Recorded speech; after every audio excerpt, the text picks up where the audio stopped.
Hello everyone, welcome to judiciary by PW. तो अगर आप भी गुजरात जुडिशल सर्विसेज का एग्ज़ाम देना चाहते हैं बट आप कंफ्यूज हैं कि गुजराती लैंग्वेज की प्रिपरेशन इसमें 1 महीने में कैसे की जाए, तो इसके लिए मैं सुनैना आपके लिए ये स्ट्रैटेजी सेशन लेके आई हूँ। इस सेशन में हम लोग डिस्कस करेंगे कि किन टॉपिक्स को हमें प्रायोरिटाइज करना है for the purpose of clearing Gujarat judicial services Gujarati language paper. लेकिन उससे पहले आइए देख लेते हैं कि पीडब्ल्यू ने आपके लिए क्या स्पेसिफिकली डिज़ाइन किया है टारगेटिंग दिस एग्ज़ाम। तो सबसे पहले बात करते हैं गुजरात की टेस्ट सीरीज़ की। आपकी लॉ की प्रिपरेशन को एनहांस करने के लिए पीडब्ल्यू लेके आया है आपके लिए test series specifically for the exam of Gujarat. इसमें आपको मिलेंगे 5 papers of 100 questions each.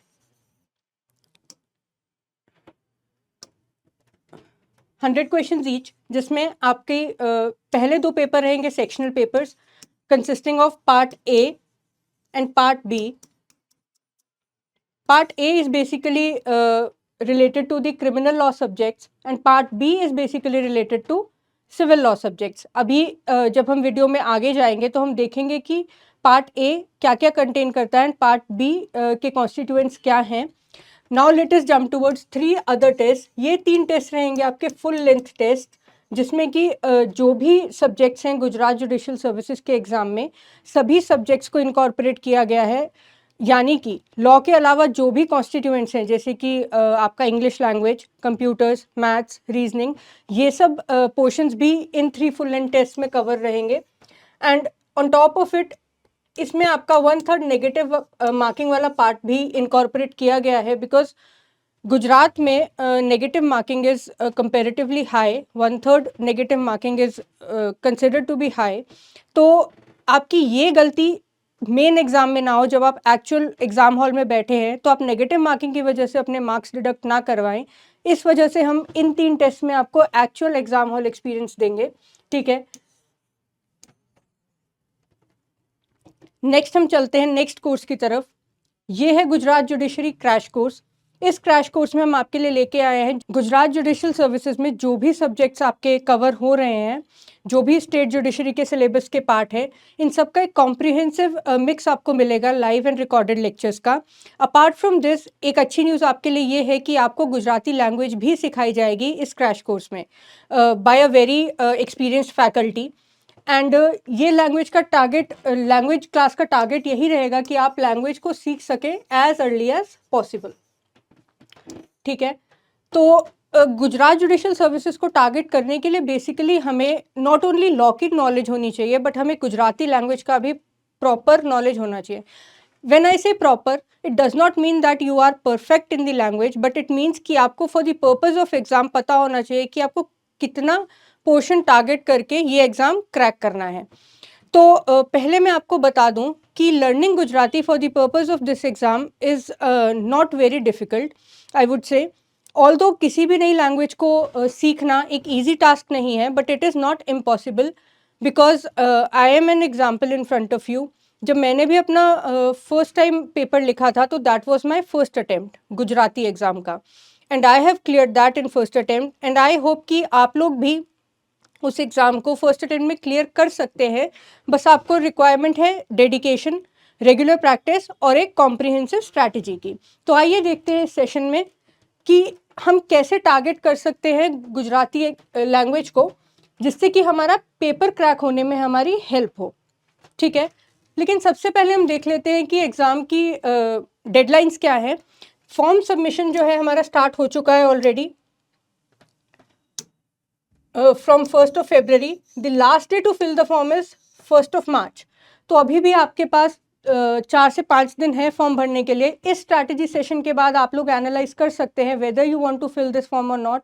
But मेरा सजेशन आपको यही रहेगा कि थोड़े से इनपुट से आप लोग डेफिनेटली इस एग्ज़ाम को क्रैक कर सकते हैं, because Gujarati is not very different from Hindi. अगर आप हिंदी स्पीकर्स हैं, हिंदी लैंग्वेज का आपको ज्ञान है, तो आप गुजराती बहुत ही जल्दी for the purpose of exam सीख सकते हैं. अब जब मैं एग्ज़ाम की बात करती हूँ तो यहाँ पे इस सेशन का टारगेट है प्री एग्ज़ाम सब्जेक्टिव पेपर है जो गुजराती लैंग्वेज का 50 मार्क्स का. यहाँ पे मैं उस एग्ज़ाम की बात कर रही हूँ. बट जब आप ये एग्ज़ाम क्रैक कर लेंगे उसके बाद भी आपको गुजराती पढ़ना छोड़ना नहीं है, बिकॉज जब आप सिलेक्ट हो जाएंगे, फाइनली आप जज बन जाएंगे गुजरात में, तो जिनको आपको केटर करना है they will be Gujarati speaking population, and उनको आप तब तक उनसे रिलेट नहीं कर पाएंगे जब तक आप उनकी लोकल लैंग्वेज नहीं जानते होंगे, जब तक आप उनसे कॉन्वर्स नहीं करेंगे in their own language, you will not be able to comprehend their situation, and moreover उनसे जो एक रिलेशन होता है ना वो आपका नहीं बन पाएगा। एंड जब आप किसी भी लोकल लैंग्वेज को टारगेट करते हैं तो आपका मेन एम यही होता है कि उस लैंग्वेज के बेसिक्स आप सीख जाएं, ताकि आप एक जो जनरल अंडरस्टैंडिंग होती है लैंग्वेज की वो बना सकें, and then with time everyone learns. ठीक है, तो इस एग्जाम के इंटरव्यू तक आपका एम होना चाहिए कि गुजराती आपको समझनी और पढ़नी जो बेसिक गुजराती है उतना आपको आ जाए। लेकिन अभी जिस एग्जाम की हम बात कर रहे हैं उसके लिए हमें क्या स्ट्रैटेजी रखनी है, उसके लिए हमें क्या क्या पढ़ना है, वो हम इस स्ट्रैटेजी सेशन में डिस्कस करेंगे। तो ये है लास्ट डेट, तब तक आप अपना माइंड बनाइएगा, एंड आई विल सजेस्ट कि आप ये एग्ज़ाम ज़रूर भरिएगा। एक बार आप देखिए कि क्या आप लोग इतने कम टाइम में ये निकाल सकते हैं पेपर या नहीं, and I am saying this because I have done it, इसीलिए मैं सोचती हूँ कि आप लोग भी ये कर सकते हैं। तो सबसे पहले जान लेते हैं कि एग्ज़ाम की रिक्वायरमेंट्स क्या है। तो बेसिकली जो गुजरात का प्री एग्ज़ाम है वो 2 पार्ट्स में होता है। पहला होगा एमसीक्यू बेस्ड पेपर जो कि होगा लॉ का, प्लस कंप्यूटर्स, मैथ्स एक्सेट्रा, ये सब सब्जेक्ट्स इसमें रहेंगे। ठीक है, ये 100 मार्क्स का पेपर होगा और इसकी नेगेटिव मार्किंग रहेगी 1/3। इसमें आपके लिए 50 मार्क्स लाना, मिनिमम 50 मार्क्स लाना मैंडेटरी है। Other then this second shift में आपका होगा गुजराती लैंग्वेज का subjective paper. This will be a subjective paper carrying 50 marks and the duration will be of 1.5 hours. ये एग्जाम आपके लिए क्रैक करना बहुत इंपॉर्टेंट है, बिकॉज जब तक आप इन दोनों का कंजंक्शन क्यूमुलेटिव स्कोर नहीं लाएंगे तब तक आप प्री एग्जाम क्वालिफाई नहीं कर पाएंगे in the state of Gujarat. तो हमारा टारगेट इस सेशन का ये है कि आप ये एग्जाम को क्रैक कर सके। तो जो टेंटेटिव डेट है आपके एग्जाम की वो है 23rd, ऑलमोस्ट 1 महीना है अभी आप लोगों के पास। तो let us see how to go further in the preparation of this language.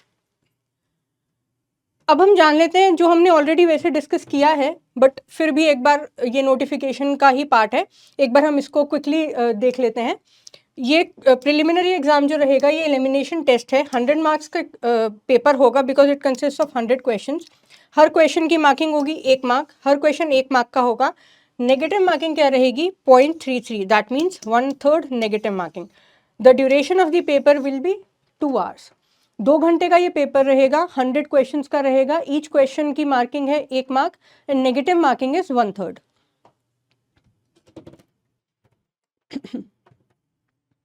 अब इस पेपर के कॉन्स्टिट्यूएंट्स क्या हैं? This paper consist of basically 3 parts, part A plus part B plus part C. Part A के constituents generally criminal laws. यहाँ पे आपको ध्यान रखना है कि आईपीसी एंड बीएनएस दोनों से क्वेश्चंस आएंगे, तो आप किसी भी एक्ट को नेग्लेक्ट नहीं कर सकते। You should have a thorough knowledge of both the legislations, the new criminal laws as well as the old criminal laws. तो पार्ट ए हमारा टारगेट करता है क्रिमिनल लॉज को, पार्ट बी हमारा टारगेट करता है बेसिकली सिविल लॉज को,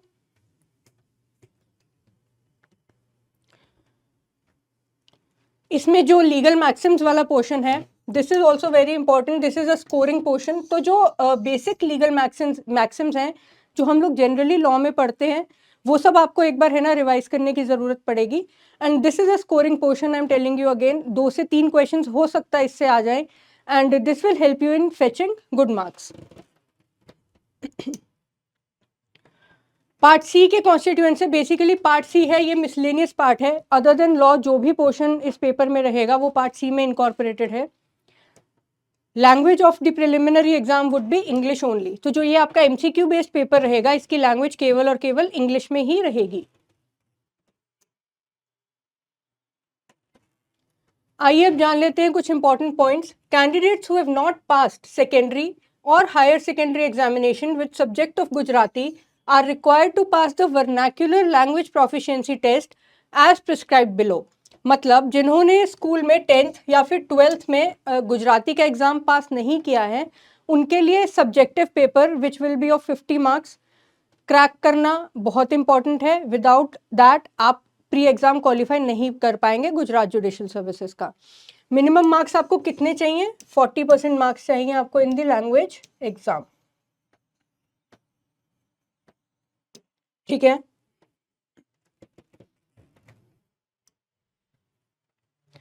तो आइए देख लेते हैं गुजराती पेपर की डिटेल्स। गुजराती पेपर रहेगा 50 मार्क्स का, जिसका ड्यूरेशन रहेगा 1.5 hours for those candidates who have not passed secondary, higher secondary examination with subject of Gujarati, ठीक है। ये उन स्टूडेंट्स के लिए भी है जो कि गुजरात को बिलोंग करते हैं और नेटिव गुजराती, बट उन्होंने 10th या 12th में गुजराती एग्जाम को क्लियर नहीं किया है, तो उनको भी ये जो सेकेंड शिफ्ट में पेपर होगा वो देना पड़ेगा, and passing this is mandatory.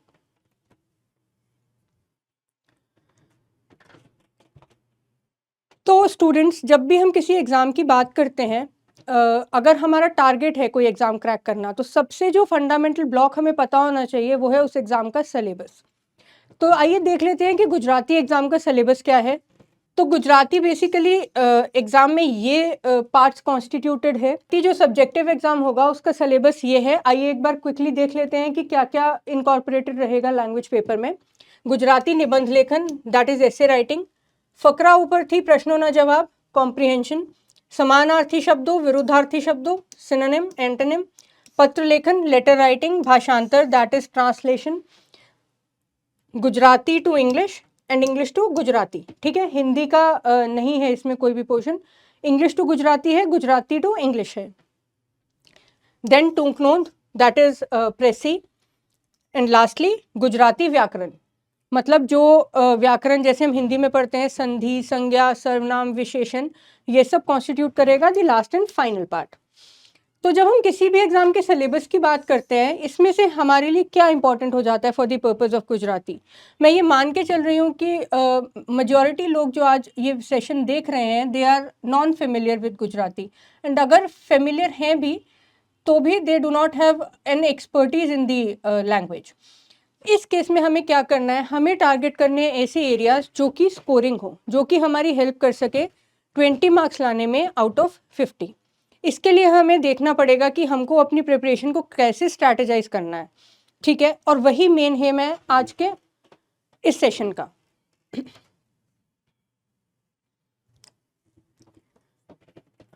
फिर से वही चीज़ रीइटरेट की गई है कि मेंस एग्ज़ाम लिखने के लिए रिक्वायरमेंट है आपको एक तो एमसीक्यू वाला पेपर आपको 50% मार्क्स से क्लियर करना है if you belong to the unreserved category. If you belong to the reserved category then you need to score 45% marks in your MCQ based paper. And उसके अलावा अगर आपने हायर सेकेंडरी या senior secondary में गुजराती का paper दिया है तो आपको सब्जेक्टिव टाइप एग्ज़ाम देने की कोई ज़रूरत नहीं है। बट इन अदर केस जहाँ पे आपने नहीं दिया है एग्ज़ाम सेकेंडरी लेवल पे या हायर सेकेंडरी लेवल पे, then you need to give a subjective paper जिसमें कि आपको स्कोर करने हैं 40% मार्क्स। टारगेट क्या है हमारा? 20 marks out of 50, that is 40% marks in the Gujarati language exam. तो एक सिंपल सी चीज़ है फ्रेंड्स, जैसे हम किसी चीज़ को सीखना चाहते हैं, not only a language but कोई भी चीज़ जो हमें नहीं आती है, अफ्रेश हम कुछ सीख रहे हैं, तो उसके लिए हमें डेडिकेटेड होना पड़ता है। कुछ स्पेसिफिक गाइडलाइंस है जिनको फॉलो करना पड़ता है, और जब हम किसी भी चीज़ को कंसिस्टेंटली करते हैं ना, तो वो धीरे धीरे धीरे हमको परफेक्शनिज्म की तरफ लेके जाने लगती है। But at this stage what you need is consistency and not perfectionism, because यहाँ पे 50 में से 40-45 मार्क्स लाना हमारा एम नहीं है। यहाँ पे हमारा एम है 50 में से 20 मार्क्स लाना, और उन 20 मार्क्स के लिए हमें कंसिस्टेंट होना पड़ेगा उन पोर्शंस की तरफ जो कि स्कोरिंग है, जो कि हमें एग्ज़ाम क्रैक करने में हेल्प करेंगे। तो let us quickly go through the strategy, and ये strategy basically tested and tried है। जब मैंने प्रिपरेशन स्टार्ट करी थी तो मैं भी एक ऐसा कैंडिडेट थी जो कि टोटली अनफेमिलियर था लैंग्वेज से। मैंने हिंदी एंड इंग्लिश लैंग्वेज में अपनी स्कूलिंग की है। बेसिकली दोनों लैंग्वेजेस मुझे अच्छे से आती थी, बट गुजराती एक ऐसी लैंग्वेज थी जो कि मैंने कभी ना पढ़ी थी, ना लिखी थी, ना इवन सुनी भी नहीं थी। मतलब कभी भी मैंने गुजराती लैंग्वेज में कॉन्वर्जेशंस नहीं सुने थे प्रिपरेशन स्टार्ट करने से पहले। तो मैंने अपने एक्सपीरियंस से जो चीज़ें सीखी हैं वो आज मैं इस सेशन के थ्रू आपको डिलीवर करने की कोशिश करूँगी, so that you can take help from this and plan your own strategy for clearing this exam. तो सबसे पहले कोई भी चीज़ हमें सीखनी है ना, तो उसके लिए हमें क्या करना पड़ता है, हमें क्लियर गोल्स सेट करने पड़ते हैं। बिना गोल्स के हम कोई भी चीज़ अचीव नहीं कर सकते। अगर हमें किसी चीज़ का टारगेट ही नहीं पता है तो how will we reach that? कोई डेस्टिनेशन तो होना चाहिए ना हमारे दिमाग में। तो यहाँ पे हमारा डेस्टिनेशन क्या है? Subjective paper of the language. ठीक है, इसके लिए क्या रिक्वायर्ड है? इसके लिए रिक्वायर्ड है हमें किसी प्रीवियस ईयर पेपर का एनालिसिस। ठीक है, बिना एनालिसिस के हम लोग कैसे ये टारगेट कर पाएंगे कि किस चीज़ पे हमें फोकस करना है? तो अभी हम देखेंगे थोड़ी देर में पेपर एनालिसिस। नेक्स्ट चीज़ जो हमको ध्यान रखनी है वो है डेली प्रैक्टिस। कोई भी टारगेट अगर हम डिसाइड करते हैं तो उसके लिए हमें कंटिन्यूस एंड डेली प्रैक्टिस चाहिए। We can not skip practice. Practice is the most important thing here. And the third point is stay consistent. Consistently आपको प्रैक्टिस करनी है, इसमें आप गैप्स नहीं दे सकते। अभी आप लोग अफोर्ड नहीं कर सकते कि आप अपनी प्रैक्टिस में गैप दें, बिकॉज आपके एग्जाम में ज़्यादा टाइम अब नहीं बचा है। You have only 1 month and इस 1 महीने में आपको ना केवल लॉ की तैयारी करनी है बट आपको गुजराती लैंग्वेज भी सीखनी है। तो definitely you have to be consistent. And इस कंसिस्टेंसी से मेरा मतलब ये है कि आपको अपने लिए खुद से प्लान आउट करना पड़ेगा कि आपको कितना टाइम डेली बेसिस पे डेडिकेट करना है for the purpose of this exam. Law के साथ साथ आपको आइडियली 2 से 3 घंटे लैंग्वेज के लिए निकालने पड़ेंगे। ये मेरा सजेशन रहेगा आपके लिए। Depending upon your skill in the language आप इस टाइम को बढ़ा या कम कर सकते हैं। Now let us go to the next slide. Basically we need to set our goals, which is fetching 20 marks out of 50। इस एग्ज़ाम के लिए हमारा यही गोल है कि हमें 20 मार्क्स लाने हैं 50 में से, ताकि हम प्री एग्ज़ाम क्वालिफाई कर सकें गुजराती लैंग्वेज का। तो आइए देख लेते हैं क्विकली कि गुजराती के पेपर में क्या क्या क्वेश्चंस पूछे जाते हैं। सबसे पहले जो नोट दिया गया है, दरेक प्रश्नों जवाब आपवा फरजियात छे। This means answering every question is compulsory. Total marks 50। First question क्या है आपका? નીચે લખેલા શબ્દોમાંથી કોઈ પણ 4 શબ્દના સમાનાર્થી શબ્દો જણાવો। फर्स्ट क्वेश्चन जो है हमारा सिनोनिम्स की बात करता है। इसको 2 मार्क्स का वेटेज दिया गया है, मतलब आपको 4 सिनोनिम्स बताने हैं 2 मार्क्स के लिए। 0.5 marks for each synonym. Next जो आपका क्वेश्चन है बात करता है નીચે લખેલા શબ્દોમાંથી કોઈ પણ 4 શબ્દોના વિરોધાભાસી શબ્દ જણાવો। This is antonym and this is similar with this in case of marking, मतलब 2 मार्क्स में आपको 4 एंटोनिम्स बताने हैं। द नेक्स्ट क्वेश्चन इज નીચે આપેલામાંથી કોઈ પણ 5 રૂઢિપ્રયોગોના अर्थ समझाવીને તેનો વાક્યમાં પ્રયોગ करो।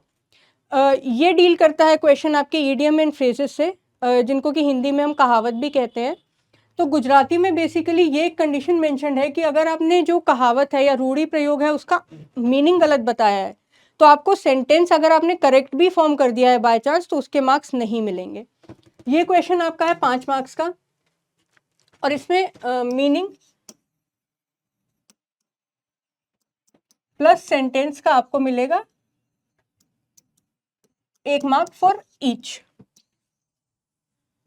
Then the next question is નીચેના વાક્યોમાં રહેલ ભાષાયિક અશુદ્ધિઓ દૂર કરીને વાક્યોને ફરીથી લખ્યો। this is basically related to sentence correction. Then next પૂછેલા પ્રશ્નોના જવાબ આપો। this is basically the grammar portion. સંધિ આપેલ વાક્યમાં કયો શબ્દ સંજ્ઞા છે? દિવ્યા સુંદર છોકરી છે વાક્યમાં વિશેષણ શોધો। વિશેષણ, તો this is basically the grammar part. उसके बाद जो ये दिस इज रिपीटेड, उसके बाद जो क्वेश्चन है this is related to letter writing. Letter writing है और ये 5 नंबर का क्वेश्चन है।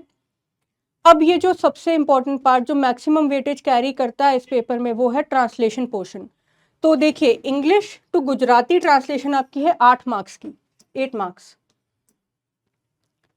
નીચેમાંથી કોઈ પણ બે मीन्स 2 फकरानो गुजराती में अनुवाद करो। तो यहाँ पे आपको क्या है, 3 इंग्लिश के पैराग्राफ्स दिए गए हैं, इनमें से किन्हीं 2 का आपको गुजराती ट्रांसलेशन करना है। This carries 8 marks, that is 4 marks for each para. Next है નીચેમાંથી કોઈ પણ 3 ફકરાઓનો અંગ્રેજીમાં अनुवाद करो। 3 मीन्स 3, कोई भी 3 पैराग्राफ्स को आपको इंग्लिश में ट्रांसलेट करना है, दिस कैरीज 12 मार्क्स। तो आप देख रहे हैं ट्रांसलेशन पोर्शन ही केवल 20 मार्क्स का है, 12 + 8। उसके बाद है आपका નીચે જણાવેલા પૈકીના કોઈ પણ એક વિષય ઉપર આશરે 10 લીટીનો નિબંધ लिखो। 10 લીટી मीन्स 10 लाइन्स का निबंध आपको लिखना है और ये कैरी करता है 10 मार्क्स। ठीक है, तो ये था आपका previous year paper. Simply put में अगर आपके आगे करूं तो आपको फोकस करना है एंटोनिम्स पे, सिनोनिम्स पे, रूढ़ि प्रयोगों पे, बेसिक ग्रामर पे, संधि पे, सर्वनाम, संज्ञा, विशेषण, इनके बेसिक्स पे आपको फोकस करना है। इसके लिए मैं आपको सजेस्ट करूंगी कि आप कोई भी गुजराती ग्रामर की बुक ले लीजिए ऑफ एनी पब्लिकेशन, बट हाँ it should be authentic and कोई स्टैंडर्ड बुक होनी चाहिए, ऑथेंटिक पब्लिकेशन की बुक होनी चाहिए। तो जैसे कि आप ये पेपर देख पा रहे हैं, मैं आपको एक चीज पूछती हूँ इसमें कि क्या इसमें आपको हिंदी से कुछ सिमिलैरिटी नजर आ रही है? जहां तक मुझे लगता है आपको काफी चीजें थोड़ा सा आप ध्यान दें तो you should be able to gauge कि हाँ ये वर्ड्स समझ में आ रहे हैं। इफ नॉट पूरा पेपर नहीं, मतलब पूरे सेंटेंसेस नहीं, तो कुछ कुछ शब्द आपको समझ में आ रहे होंगे। जैसे ये तमस समझ में आ रहा होगा, है ना, एंड तिमिर ये समझ में आ रहा होगा। तो इससे हम ये पता लगाते हैं कि Gujarati is not very different from Hindi. Gujarati and Hindi are basically similar. तो जब हम ये पेपर देख लेते हैं प्रीवियस ईयर का, तो अब हम अपना टारगेट बनाते हैं कि हमें किस किस चीज़ पे फोकस करना है। दैट मीन्स कौन से ऐसे पोर्शंस हैं जो हमें 20 मार्क्स लाने में हमारी हेल्प करेंगे। तो पहले हम ये जान लेते हैं कि हमें किन चीज़ों को टारगेट करना है।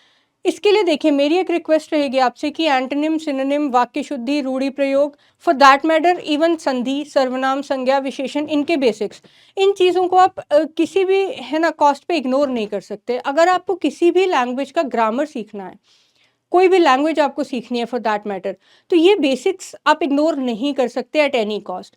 एंड कोई भी एग्जाम अगर आप टारगेट करते हैं ना स्टूडेंट्स, तो आपको उसमें अपना पूरा इनपुट देना होता है, 100% इनपुट देना होता है, because competition is very high. यहाँ पे हर स्टूडेंट ऐसा है जो अपना बेस्ट दे रहा है। तो इसके लिए आपको क्या करना है, ये कुछ ऐसे पोर्शंस हैं जिसमें आप अफोर्ड नहीं कर सकते कि आपके मार्क्स डिडक्ट हों। मतलब एंटोनिम, सिनोनिम में आपको 4 में से 4 मार्क्स एट एनी कॉस्ट लेके आने हैं। अब ये आपको अभी डिफिकल्ट लग रहा होगा, बट थोड़ी देर में मैं इनको समझाऊंगी and you will be able to gauge कि it is not that tough.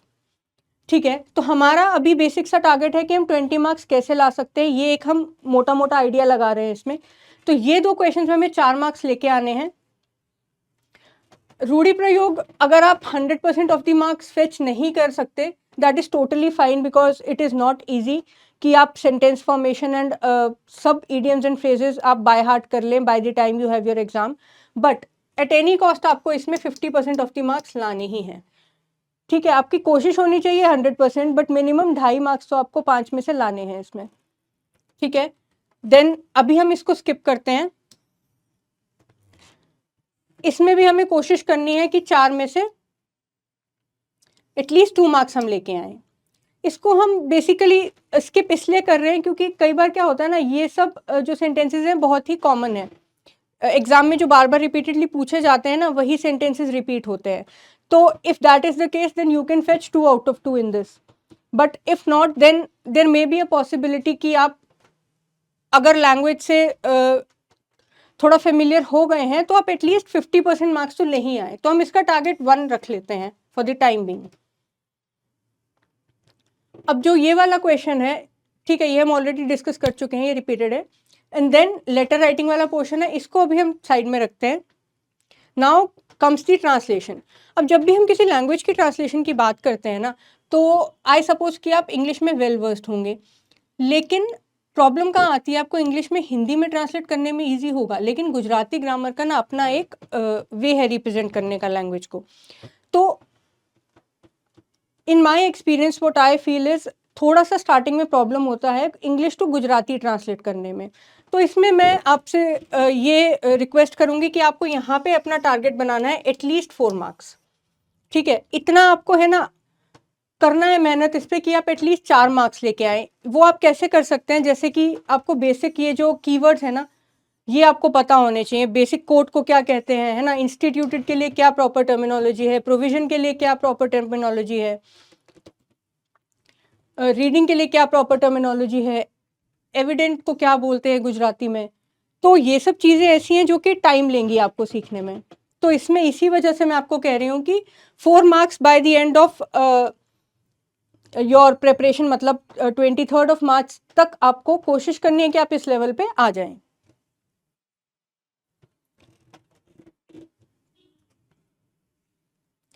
Now coming to this, ये आपके लिए थोड़ा सा इजी होना चाहिए, बिकॉज अगर आप गुजराती पढ़ेंगे ना तो it will be on similar lines with Hindi. थोड़ा सा आपको एफर्ट डालना पड़ेगा, बट आप धीरे धीरे ये समझ जाएंगे कि ये हिंदी की सिमिलर लाइंस पे ही है। एंड अगर आप हिंदी टू इंग्लिश कन्वर्ट कर लेते हैं तो it would not be that tough for you to convert Gujarati into English. तो यहाँ पे मैं आपको सजेस्ट करूंगी कि आप एटलीस्ट 7 to 8 मार्क्स अपने लिए फेच करें, बिकॉज इंग्लिश लिखना आपका है ना स्ट्रेंथ है, गुजराती लिखना आपका स्ट्रेंथ अभी फॉर द टाइमिंग नहीं है। तो इसमें आपको मैक्सिमम मार्क्स स्कोर करने की रिक्वायरमेंट है। एंड लास्ट क्वेश्चन जो बचा है वो है आपका ऐसे पेपर। तो लेट अस सी क्या इन मार्क्स को कैलकुलेट करके हम लोग 20 तक आ पा रहे हैं। तो अगर हम इसमें 7 भी स्कोर करते हैं तो लेट्स कंसिडर इट 7 + 4 इज 11,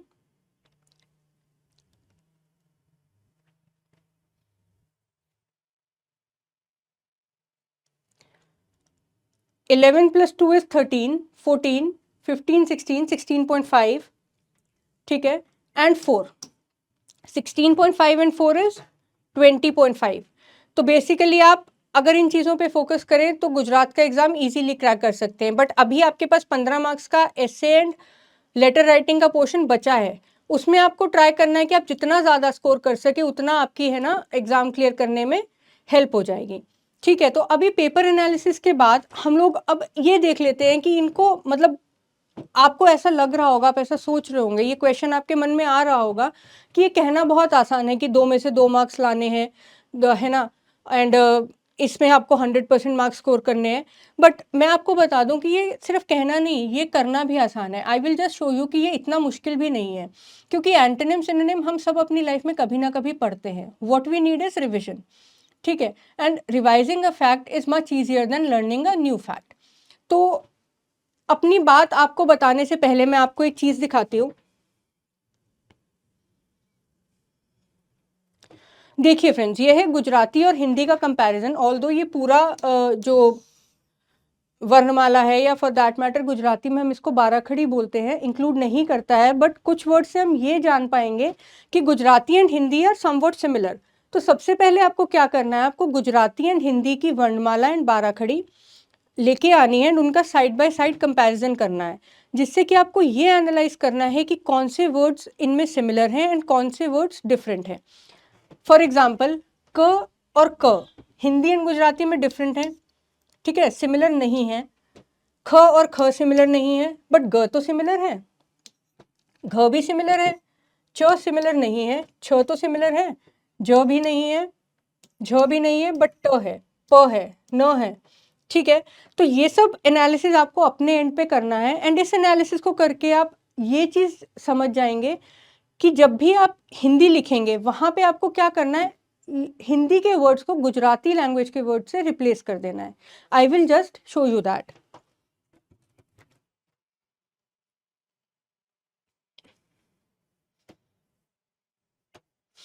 अब देखते हैं फर्स्ट वर्ड। अब ये है वर्ड सुधाकर। अगर हम हिंदी में सुधाकर लिखें तो हिंदी में हम सुधाकर लिखेंगे ऐसे। अच्छा, एक और चीज़ मैं आपको बता दूं कि गुजराती लैंग्वेज में ये जो हिंदी में हम ऊपर हॉरिजॉन्टल लाइन यूज़ करते हैं, गुजराती में हम इसको यूज़ नहीं करते हैं। इस लाइन को बोला जाता है शिरोरेखा, और इसका प्रयोग गुजराती भाषा में नहीं किया जाता है। एक और चीज़, सेंटेंस के कंप्लीशन के बाद हिंदी में हम पूर्ण विराम का प्रयोग करते हैं, जबकि गुजराती लैंग्वेज में हम सिमिलर टू इंग्लिश एक फुल स्टॉप यूज़ करते हैं। तो ये 2 बेसिक्स आपको ध्यान में रखने हैं। अब ये हमने हिंदी में लिखा सुधाकर। अब अगर इसको हमको गुजराती में लिखना है तो आपको क्या करना है, आपको गुजराती की 12 खड़ी एंड हिंदी की वर्णमाला साइड बाय साइड रखनी है, वर्ड्स देखने हैं। स तो सिमिलर ही था, तो स को हम ऐसे ही लिख देंगे। ध कैसे लिखते थे, आ की मात्रा सेम आएगी। क कैसे लिखते हैं हम गुजराती में? एंड र। It is as simple. What you need is comparison. ठीक है। अब सुधाकर का मतलब क्या होता है? सुधाकर का सिनोनिम होता है चंद्र। ठीक है, जब भी आप एंटोनिम सिनोनिम पढ़ेंगे, this is a very common word जो कि हर ग्रामर बुक में इनकॉर्पोरेटेड होगा। तो सुधाकर को हम हिंदी में कैसे लिखेंगे इसका सिनोनिम? चंद्र। अब इसी को अगर हमको गुजराती में कन्वर्ट करना है तो हमें क्या करना है? हमें सिंपली गुजराती के जो बाराखड़ी के लेटर्स हैं उनका प्रयोग करना है, जैसे कि चंद्र। अब आप समझ रहे हैं कि आप कैसे इसमें 2 में से 2 मार्क्स ला सकते हैं। Similarly Spruha, this is a word which will be incorporated किसी भी ग्रामर के सिनोनिम पोर्शन में। स्पृहा मीन्स इच्छा, कामना। तो हिंदी में हम कामना कैसे लिखेंगे? हिंदी में कामना को लिखा जाएगा ऐसे। अगर हम एग्जाम हॉल में बैठे हैं और इसको हमको गुजराती में लिखना है तो हम इसको कैसे लिखेंगे? कामना। ठीक है, अब आपको ये सिंपल लग रहा है। This is what you need to understand. And ये चीज़ें मैंने अपने एक्सपीरियंस एंड प्रैक्टिस से सीखी है कि कैसे किसी लैंग्वेज को हम जल्दी सीख सकते हैं for the purpose of exam. ठीक है। सिमिलरली अगर हम एंटोनिम्स की बात करें तो अनुज का विपरीत विरुद्धार्थी शब्द क्या होता है? अग्रज। हिंदी में हम अग्रज ऐसे लिखेंगे। ठीक है, अब इसी को अगर हमको गुजराती में रेप्लिकेट करना है तो हम कैसे लिखेंगे? गुजराती में अ ऐसे लिखा जाएगा, ग ऐसे लिखा जाएगा, ज ऐसे लिखा जाएगा। हो गया। तो this is not that difficult. It will not be difficult for you to learn antonym synonyms and for that matter कहावत और जो भी गुजराती ग्रामर का पोर्शन है। जैसे कि मैं आपको एग्जांपल बताती हूँ। जैसे कि ये है क्वेश्चन, संधि किसका हमें करना है? संधि विच्छेद अनेकानेक का। अब अनेकानेक को आप हिंदी में कैसे लिखेंगे? अनेकानेक हिंदी में ऐसा लिखा जाएगा। अब इसको अगर हमें गुजराती में संधि करना है तो पहले हमें इसका हिंदी में संधि विच्छेद कैसे लिखेंगे वो हम देख लेते हैं। हिंदी में अनेकानेक का संधि होता है अनेक जमा अनेक। अब हमको क्या करना है? सिंपली इसको गुजराती में लिख देना है।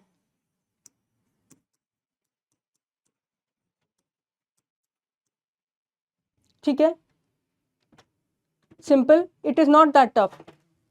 तो ये था बेसिक सा एक नोट आपके लिए कि आप कैसे एग्जाम हॉल में हिंदी को गुजराती में कन्वर्ट करके लिख सकते हैं। बार बार हिंदी पे मैं फोकस इसलिए कर रही हूँ क्योंकि जो आपका लैंग्वेज है हिंदी का वो गुजराती से बहुत ज़्यादा सिमिलर है। एंड इसीलिए अगर आप हिंदी को बेस बना के समझेंगे तो आपका एग्ज़ाम जो है वो क्रैक करने में हेल्प होगी। तो आइए चलते हैं हम नेक्स्ट चीज़ पे। अब हमने बेसिक्स तो देख लिए हैं इस लैंग्वेज के, तो अब देख लेते हैं कि इसको हमें अचीव कैसे करना है। जो हमारा गोल है उसको हमें अचीव कैसे करना है। इसके लिए बेसिकली आपको 1 से 2 घंटा प्रैक्टिस करनी पड़ेगी लैंग्वेज की, और ये आपको विदाउट फेल करनी है। अल्फ़ाबेट्स आपको आने चाहिए, है ना। हर लैंग्वेज के आपको अल्फ़ाबेट्स आने चाहिए, जो भी लैंग्वेज आप टारगेट कर रहे हैं। फॉर दैट मैटर इस केस में है गुजराती, एंड गुजराती का नियरेस्ट जो क्लोन है वो है हिंदी। हिंदी से सीखना आपके लिए इजी है, इसीलिए आपको इन दोनों के अल्फ़ाबेट्स को कंजंक्शन में पढ़ना है एंड पहले इसी पे फोकस करना है। क्योंकि किसी भी लैंग्वेज को सीखने के लिए आपको अल्फ़ाबेट्स या उस लैंग्वेज के वॉवल्स की समझ होनी चाहिए। जब आप अल्फ़ाबेट्स एंड वॉवल्स का ज्ञान ले लेंगे, देन आपको नेक्स्ट चीज़ समझनी है वर्ड्स, वर्ड फॉर्मेशन कैसे होती है उस लैंग्वेज में, एंड देन वर्ड फॉर्मेशन के बाद आपको सेंटेंस फॉर्मेशन की नॉलेज होनी चाहिए।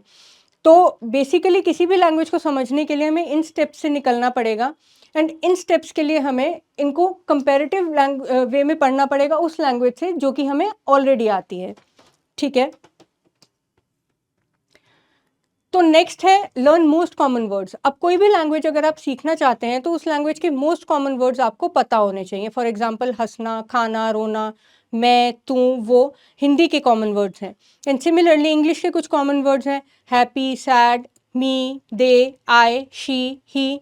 तो ऐसे ही गुजराती के भी कुछ मोस्ट कॉमन वर्ड्स होंगे जिनकी नॉलेज आपको होनी चाहिए। ठीक है, और ये आप कैसे सीख पाएंगे? ये आप सीख पाएंगे अगर आप लैंग्वेज से वेल वर्स्ड रहेंगे। मतलब आपको डेली बेसिस पे वीडियोस देखनी पड़ेंगी, किन की? नेटिव स्पीकर्स की। यहाँ पे नेटिव स्पीकर्स की बात क्यों कर रही हूँ मैं? यहाँ पे मैं नेटिव स्पीकर्स की बात इसलिए कर रही हूँ क्योंकि हर लैंग्वेज का प्रोनाउंसिएशन का तरीका अलग होता है। अगर आप नेटिव स्पीकर्स के द्वारा बनाए गए वीडियोस देखेंगे तो आप ज़्यादा रिलेट कर पाएंगे एक्चुअल लैंग्वेज से। एंड यहाँ पे मैंने यूज़ की है terms news and informative videos. ये इसलिए क्योंकि जब आप न्यूज़ या इन्फॉर्मेटिव वीडियोस की बात करते हैं तो उनका एम्बिट बहुत ब्रॉड होता है। मतलब न्यूज़ पॉलिटिक्स से रिलेटेड भी हो सकती है, वेदर से रिलेटेड भी हो सकती है, इंटरनेशनल करंट अफेयर्स से रिलेटेड भी हो सकती है, किसी स्टेट से रिलेटेड भी हो सकती है। इनसे क्या होगा, आपको बहुत ज़्यादा वैरायटी ऑफ वर्ड्स नॉलेज में आपके आएंगे and you can start using them in your own terminology. ठीक है, तो जब आपको ये वीडियोस रेगुलर बेसिस पे देखेंगे ना आप ये वीडियोस, तो आप धीरे धीरे कोशिश कीजिएगा कि जैसे वो न्यूज़ रीडर या फिर वो जो वीडियो बना रहे हैं वर्ड्स या सेंटेंसेस प्रोनाउंस कर रहे हैं, आप अपने एंड पे उनके सेंटेंसेस को रिपीट कीजिए। उससे आप जो लैंग्वेज है ना वो बोलना सीखेंगे धीरे धीरे। Try to converse. स्टार्टिंग में अगर आप अपने सेंटेंसेस नहीं खुद से बना पा रहे हैं तो आप जस्ट रिपीट कीजिए जो वीडियोज आप देख रहे हैं उनमें बोले गए सेंटेंसेस। उसके बाद जो सबसे इम्पॉर्टेंट पार्ट है वो है प्रैक्टिस। किस चीज़ की? लिखने की। जब आप कोई लैंग्वेज सीखते हैं और आपको एग्जाम में पता है कि सब्जेक्टिव टाइप एग्जाम होना है, तो आपको लैंग्वेज लिखनी आनी चाहिए, आपको स्पीड आनी चाहिए, आपकी फ्लुएंसी होनी चाहिए लिखने में, बिकॉज वहाँ पे आपको एक लिमिटेड अमाउंट ऑफ टाइम ही मिलने वाला है। तो इसके लिए मैं आपको सजेस्ट करूँगी कि अगर आपके पास कोई गुजराती का डॉक्यूमेंट नहीं है तो आप ऑनलाइन कोई भी सर्च कर लीजिए, पैराग्राफ ढूंढ लीजिए, कोई न्यूज़पेपर ढूंढ लीजिए या कोई भी इंफॉर्मेटिव ब्लॉग आप खोल लीजिए गुजराती का एंड उसको रेप्लिकेट करना शुरू कर दीजिए, एज इट इज़ लिखना शुरू कर दीजिए। धीरे धीरे जब आप जो पढ़ रहे हैं उसको लिखना स्टार्ट करेंगे ना, तो आपको खुद से समझ में आएगा कि बहुत सी चीज़ें ऐसी हैं जो आपने कभी शायद ध्यान से कोशिश नहीं की सीखने की, बट फिर भी आपने इम्बाइब कर ली है क्योंकि आप रेगुलर प्रैक्टिस कर रहे हैं। And finally friends, this is what I personally believe in कि consistency is more important than perfection. क्योंकि जैसे हमने पहले डिस्कस किया, यहाँ पे हमारा एम 50 में से 40-45 मार्क्स लाने का नहीं है। यहाँ पे हमारा एम है 20 मार्क्स लाने का, जो कि मिनिमम 20 मार्क्स लाने का, जो कि हमारा एग्ज़ाम क्वालिफाई करने के लिए हमें इनफ है। इससे ज़्यादा जितने आप लाते हैं that is a plus for you, but minimum 20 marks आपको लाने ही है 50 में से। And consistency is the key. जितना भी टाइम अब आपके पास है पेपर तक, आपको in addition to law Gujarati पे फोकस करना ही पड़ेगा फॉर दिस एग्ज़ाम। तो चलिए जल्दी से सम अप कर लेते हैं आज के स्ट्रैटेजी सेशन को। कोई भी जब आप एग्ज़ाम टारगेट करते हैं फ्रेंड्स, तो आपका पहला एम क्या होता है? उस एग्ज़ाम का सिलेबस से अपने आप को अवगत कराना। जब आप एक बार सिलेबस देख लेते हैं तो फिर आपको क्या करना होता है कि उस सिलेबस में से कौन से पोर्शंस हैं जो बहुत ज़्यादा इंपॉर्टेंट है for the purpose of exam. इसके लिए आपको क्या करना है? प्रीवियस ईयर का पेपर का एनालिसिस आपके पास होना चाहिए, आपको टारगेट एरियाज पता होने चाहिए। एंड इन दिस केस हमने जस्ट अभी डिस्कस किया कि हमारे गुजराती एग्जाम के लिए टारगेट एरियाज क्या हैं। उसके बाद हमें पता होना चाहिए हमें कितने मिनिमम मार्क्स चाहिए for clearing this exam, and according to this we will frame our strategy. तो यही स्ट्रैटेजी हमने डिस्कस करी कुछ देर पहले, and I hope you all will be able to clear this exam. I hope this video will be helpful for you.